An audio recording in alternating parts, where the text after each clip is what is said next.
The alarm screams at you from the nightstand. Your hand reaches out, finds the button, and silences it. 6:30 in the morning, and already your mind is running through the list. Emails to answer, a meeting at 9, the deadline that never seems to move. This is the rhythm of your life. You call it work, you call it necessity, but here is the thing nobody tells you about that moment. The shape of your morning, the urgency you feel, the way your body protests the start of a new day.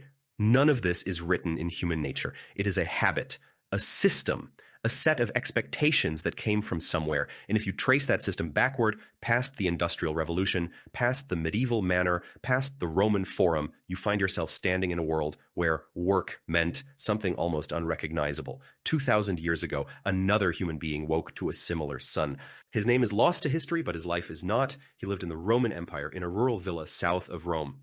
He was a slave. His master owned his body, his time, and the very breath in his lungs. You might assume that his life was harder than yours in every way. More brutal, more exhausting, more hopeless, and in many ways, you would be right. But here is where the assumption cracks. The slave in that villa did not check his email. He did not dread a performance review. He did not carry the weight of career progression or the anxiety of an inbox that never empties. His labor was physical, yes, backbreaking often, but the structure of his day followed a rhythm set by the sun, not by a clock. And the hours he spent working, the actual number of hours, might surprise you. You think you know what work is. The word itself feels modern, layered with stress, productivity, and the quiet resentment of mandatory presence. But the Roman slave who dug ditches under the Mediterranean sun might have had more free time than you do. Not easier time, not happier time, but more time that was not owned by anyone. Consider the difference between a task and a shift. When you walk into an office, you enter a container of time. 9 to 5, 8 hours, 40 hours a week. The boundaries are clear, even if they bleed. But for the Roman agricultural slave, work was not measured in hours. It was measured in tasks. Plow this field, harvest that vine, grind this grain. When the task was done, the work stopped. Not because the master was kind, but because the sun was low, and the tools needed sharpening, and the body could not be pushed further without breaking. The poet Horace wrote about his own farm, describing a life where the work ended when the shadows grew long. He was a free man, writing about his estate, but the slaves who worked that land followed the same sun. Roman agricultural manuals written by men like Columella and Varro describe a year divided by seasons, not by weeks. Winter was for repairs and threshing, spring for planting, summer for harvest, autumn for pressing, oil, and wine. Each season carried its own tasks, and each task carried its own natural stopping point. You feel a shift already, do not you? The idea that work could be finite, that when the field was planted, the day was over, that the master did not demand another hour because the sun had set and the torches were expensive and the oxen needed rest. This is the first crack in your assumption. But the story gets stranger. Because while the agricultural slave followed the sun, the urban slave lived a different reality entirely. In the cities of Rome, enslaved people worked in bakeries, bathhouses, factories, and homes. A domestic slave might be called upon at any hour. A cook started before dawn to prepare the morning meal. A litter bearer carried their master through crowded streets long after dark. A secretary wrote letters by lamplight until the wax ran thin. These slaves worked hours that were not measured by tasks, but by the whims of the master. Here is the contradiction. The same legal framework that gave masters absolute power over their slaves also produced a world where many enslaved people had predictable routines. Roman law recognized no limits on labor. A master could work a slave from dawn until midnight if he chose, but social norms and economic reality often created softer boundaries. A slave cost money. A dead slave was a lost investment.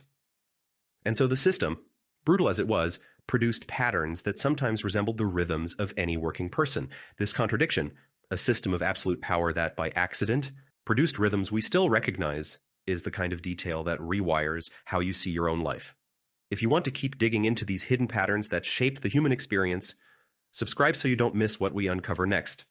And in the comments, drop one word that captures how that contradiction sits with you today.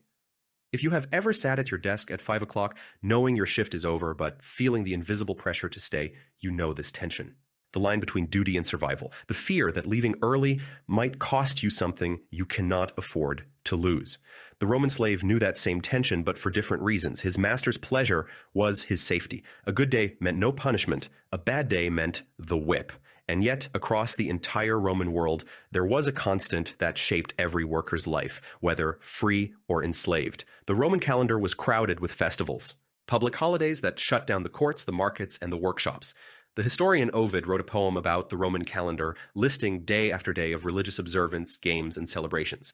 Some estimates suggest that the Roman year included well over 100 days when regular work was suspended. Not for everyone, not always, but enough to create a rhythm that no modern employee experiences. Stop for a moment and imagine that.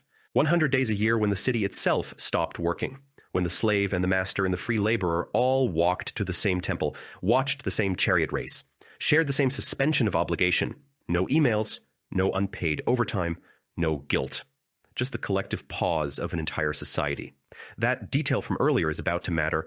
The rhythm of Roman life was not uniform. It was a patchwork of regional customs, seasonal demands, and individual masters' choices.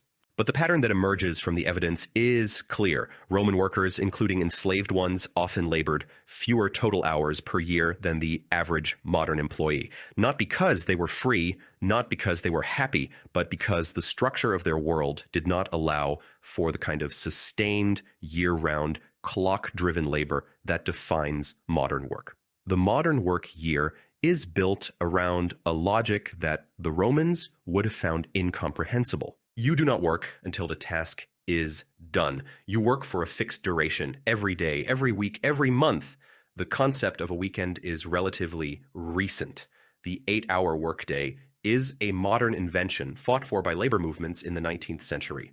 Before that, factory workers in the Industrial Revolution often worked 16-hour days, 6 days a week. That is far more than any Roman slave would have endured on a rural estate. Here is the uncomfortable truth. When you compare the actual working hours of a Roman agricultural slave to a modern employee in a demanding job, the slave often worked fewer hours. Not easier hours, not safer hours, but fewer. The sun set the boundary. The season dictated the pace. The master, for all his cruelty, could not force grain to grow faster or daylight to last longer. But wait, do not let that idea settle too comfortably. The Roman slave's free time was not his own. He could not spend it as he chose. He slept in a cell. He ate what he was given. He could not travel, marry, or raise his own children without his master's permission. His body was not his. His hours of rest were still hours of captivity. The modern employee, for all the stress and overwork, walks out of the office and into a life that belongs to them. That is a difference that matters. You might be wondering at this point what the actual evidence says. The sources are scattered. Roman authors rarely wrote about the daily schedule of slaves because that was not a topic that interested them. But we have agricultural manuals, legal texts, and letters that give us glimpses. A letter from the younger Pliny describes the work on his estates. He writes about the harvest, the pressing of wine, the rhythm of the year. He never mentions a specific number of hours, but he describes a world where work and rest alternated with the seasons. Columella, writing in the 1st century AD, gives detailed instructions for managing an agricultural estate. He recommends that slaves be given breaks during the hottest part of the day in summer. He suggests that they be allowed to rest on rainy days. He advises that overseers treat slaves with enough fairness to maintain their productivity. These are not humanitarian recommendations. They are economic calculations. A rested slave works better, a beaten slave dies sooner, and a dead slave is a bad investment. The same economic logic shapes all labor systems, including the one you live in today. Your employer gives you weekends because a rested employee is more productive. The Roman master gave his slaves holidays for the same reason. The fundamental calculus has not changed. What has changed is the container. You sell your time in fixed units. The Roman slave sold nothing because he owned nothing, but his labor was squeezed into the natural rhythms of the world. If you have ever woken at 3 a.m, unable to sleep because of a deadline or a meeting or an email you forgot to send, you know the strange weight of work that never truly ends. The modern economy has no closing time. The office follows you home, follows you to bed, follows you into your dreams. The Roman slave, exhausted from a day in the fields, collapsed into sleep knowing that tomorrow would bring the same tasks. But he did not lie awake worrying about performance reviews. He did not mentally compose responses to his master's demands. The work ended when the body stopped. That is a kind of freedom, a terrible, limited, tragic kind of freedom, but real nonetheless. That is the paradox at the core of this comparison. The freedom you gain from a world that never stops asking for your attention is also a cage of its own. If you want to keep unraveling these hidden shapes of human existence, subscribe so you don't miss what we uncover next. And I want to hear from you. Drop the word strange freedom in the comments if you have ever felt that same weight, lying awake at 3 in the morning. Knowing your work follows you even into sleep. Now let us talk about what actually happened when you compare the two systems directly. The modern employee works, on average, around 2,000 hours per year. That includes paid leave, but also includes unpaid overtime, the hours spent checking emails at home, the mental labor of staying on top of a career. The Roman agricultural slave working from dawn to dusk during planting and harvest, but with many slow days, many festivals, many winter weeks of light tasks, probably worked something closer to 1,500 hours per year. That is a difference of 500 hours, 3 months of work by the modern clock. But that comparison is misleading if you stop there. The Roman slave's work was brutally physical. His life expectancy was lower. His risk of injury and disease was higher. He could be sold away from his family. He could be punished for any mistake. The modern employee's work, for all its stress, is usually safe. It comes with health care, with legal protections, with the ability to quit and find another job. The comparison of hours alone is not a moral analysis. It is a structural observation. 3 years after your alarm clock wakes you at 6:30, you will still be waking to it. The Roman slave, if he survived, would have been sent to lighter duties as he aged. His labor decreased over time. His care in old age was the master's responsibility, not out of kindness, out of property logic. You, on the other hand, will work until retirement, and your retirement is something you must fund yourself. The strangest thing about this comparison is how it inverts the common narrative. We imagine the past as harder, more labor, more suffering, and in many ways, it was. But the structure of time itself has changed. The modern world has given us longer lives, better health, more comfort. It has also given us a relationship with work that the Roman slave would not recognize, not because it is harder, but because it never stops. The end of the Roman workday was marked by the fading light. The end of your workday is marked by a clock, and the clock is never satisfied. There is always one more email, one more task, one more way to prove your value. The Roman slave could not climb a career ladder. He could not be promoted. He could not earn a bonus. His work was finite because his ambition was not allowed to exist. You carry ambition like a second skin. It drives you, it exhausts you, it makes you check your phone at dinner, take calls on vacation, measure your worth against a never-ending list of goals. The Roman slave did not have that burden. He had the whip instead. But the whip, at least, was silent when the sun went down. Consider the architecture of a Roman villa. The rooms were arranged around a central courtyard, open to the sky. The work areas were separate from the living areas, and the living areas themselves were designed for specific activities. Dining, bathing, sleeping, conversation. There was no room for work because there was no need. Work happened where the material demanded it. In the fields, at the mill, in the kitchen. When the material was processed, the space returned to rest. Now look at your own home, the laptop on the dining table, the phone by the bed, the email app on your wrist. Your home is not a refuge from work. It is an extension of the workplace. The boundary between production and life has dissolved. You never truly leave. And because you never leave, you never truly rest. The Roman slave knew what rest felt like, not the anxious rest of a weekend that feels too short, not the exhausted rest of a vacation spent recovering from burnout, but the deep, uncomplicated rest of a body that has finished its tasks and has no further claim on its attention. That rest is rare in the modern world, almost extinct, and its absence is a kind of labor that no clock can measure. If you have ever sat in a meeting, staring at the clock, counting the minutes until you can leave, you know the peculiar misery of time that is being spent but not lived. The Roman slave did not count minutes. He counted furrows, he counted baskets of grain, he counted jugs of wine. His labor had a visible product. He could look at what he had done and see a finished thing. Your labor produces documents, meetings, spreadsheets. The product is invisible. It is never truly finished. And so the work never truly ends. That is the deepest difference between the Roman slave and the modern employee, not the number of hours, not the brutality of the conditions, but the nature of the obligation. The Roman slave owed his master his body for a finite set of tasks. The modern employee owes their employer their mind, their time, their attention, their loyalty, their creativity, their ambition, and that debt is never fully paid. The answer, when you find it, is stranger than you would think. The Roman slave did not work more than you. In many cases, he worked less, but his labor was harsher, his life was shorter, his freedom was non-existent. The modern employee works more hours, lives longer, has more freedom. But the freedom comes at a price. The price is that you cannot stop. The price is that you carry the work inside you. Standing at the threshold of the Roman Forum, looking back at the modern office building through the lens of history, you begin to see something you missed before. The question of who worked more is not a question about numbers. It is a question about what work even is. The Roman slave worked with his hands. The modern employee works with the entirety of their existence, and the weight of that existence cannot be measured in hours. So next time you glance at the clock, ask yourself this: are you working or are you living? And if you cannot tell the difference, perhaps the question has already been answered. The alarm will ring again tomorrow. It will ring the day after that and the day after that, and you will reach out your hand and silence it and begin another round of obligation.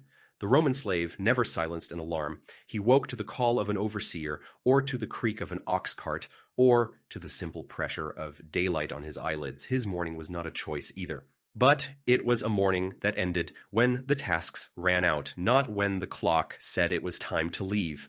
You carry the weight of a system that was invented long after the last Roman Empire crumbled into dust. The factory whistle, the time card, the billable hour, the quarterly review. Each of these is a layer of scaffolding built on top of older rhythms. The rhythms are still there, buried beneath the schedule. Your body still knows when the sun is high. Your mind still craves the pause when a task is complete. But you have been taught to ignore those signals, to push past them, to measure your worth not by what you finish, but by how long you remain. This is not a judgment on your choices. You did not invent this system, you inherited it the same way the Roman slave inherited his chains. But here is the difference. The slave knew what he was. He knew his body was owned. He had no illusion of freedom. You, on the other hand, believe you are free. You believe your time is your own because you can change jobs or take a sick day or quit if you have enough savings. And in a legal sense, that is true. But the structure of your days tells a different story. Compare your calendar to the slave's. His year was marked by the harvest, by the vintage, by the festival of Saturnalia. Your year is marked by quarterly deadlines, by performance evaluations, by the slow accumulation of vacation days that you are afraid to use. The slave's holidays were communal, mandatory, and total. Yours are individual, optional, and partial. You feel guilty for taking them. He never did. There is a reason the Roman calendar had so many festivals. The society understood that human beings cannot sustain continuous labor, not because they are weak, but because they are not machines. The Romans knew that rest was not a reward. It was a requirement. They built it into the fabric of the year. They did not wait for a labor movement to demand it. They simply observed the seasons and the stars and the natural limits of the human body, and they shaped their work around those limits. The Romans understood something we have forgotten. That rest is not a reward, but a requirement, as natural as the changing seasons. This is the kind of forgotten insight that rewires how you see your own life. Subscribe to keep uncovering these hidden rhythms of human existence with us, and in the comments, tell me one festival or natural pause you wish our modern world would bring back. You live in a world that has forgotten those limits. The electric light made night into day. The internet made distance into presence. The smartphone made every moment a potential work moment. The boundaries that the Roman slave took for granted are gone. You are left with a kind of freedom that looks more like obligation. You are free to work at any hour, from any place. And so you do. But here is the part that changes everything. The Roman slave did not work less because he was lucky. He worked less because his society had not yet invented the tools that would allow him to work more. He was limited by the sun, by the seasons, by the simple fact that you cannot harvest grain in the dark. Those limitations were not a choice. They were a constraint, and constraints, as it turns out, are a form of protection. Your protection has been stripped away. The tools that were supposed to liberate you have made you available around the clock. You can now work from a beach, which sounds like a dream until you realize that you are now expected to work from the beach. The boundary that the slave experienced as a wall, you experience as an open door. And through that door, work flows endlessly into every corner of your life. Stand in the Roman Forum for one more moment. The stones are worn smooth by the feet of people who live their lives in public. They bargained in the market, they argued in the basilica, they watched executions and triumphs in the same square. Their work and their rest and their community all happened in the same place, under the same sky. There was no commute. There was no separation between the productive part of the day and the living part. It was all the same life. You live in a world of compartments. The office is separate from the home. The work week is separate from the weekend. The professional self is separate from the private self. These separations feel natural to you, but they are only a few centuries old. They are an experiment, and the experiment is showing signs of strain. The Roman slave, for all his suffering, lived a more integrated life. His work was part of his world. His relationships were part of his work. His rest was not a break from reality. It was just another part of a day that belonged to someone else. He was not trying to balance anything. He was just surviving. And in that survival, he found a rhythm that you might envy, despite everything. The modern employee chases balance as if it were a lost treasure. The Roman slave did not chase it. He did not need to. His life was not balanced. It was brutal, but it was whole. The fragmentation you feel, the sense that you are living several different lives that never quite connect, was unknown to him. He had only one life, and it was not his. What does that mean for you? It means that the problem is not the number of hours you work. The problem is the shape of your attention. The Roman slave gave his body to his master, but his mind was his own, in a way that yours is not. He could think about anything while he dug the ditch. His thoughts were not owned. Your thoughts, by contrast, are constantly pulled back to the list, the schedule, the unmet expectations that pile up in the background of your consciousness. You never stop managing your work, even when you are not working. That management is itself a form of labor. It is invisible. It is unpaid, and it consumes more of your life than any ditch ever did. The Roman slave put down his tool, and the field was done. You put down your phone, but the list remains. It grows. It waits for you. This is the final answer to the question the title asked. Who worked more, the Roman slave or the modern employee? The answer is that you both worked too much, but in different currencies. He spent his body, you spend your mind. He was exhausted at the end of the day. You are exhausted before the day begins. His work had limits. Yours has none. The slave looked up at the sun and knew when to stop. You look up at the ceiling and wonder if you are doing enough. That wondering is the real weight. That wondering is the chain that no law can break. And that wondering, when you finally set it down, will feel like the first true freedom you have ever known. The alarm will ring tomorrow. You know this, but now you also know that the alarm is not the sun. It is not the season. It is not the natural voice of your own body. It is a sound invented by a world that forgot that human beings were never meant to work forever. The Roman slave knew that, even if he could not say it. You can say it. The question is whether you will listen.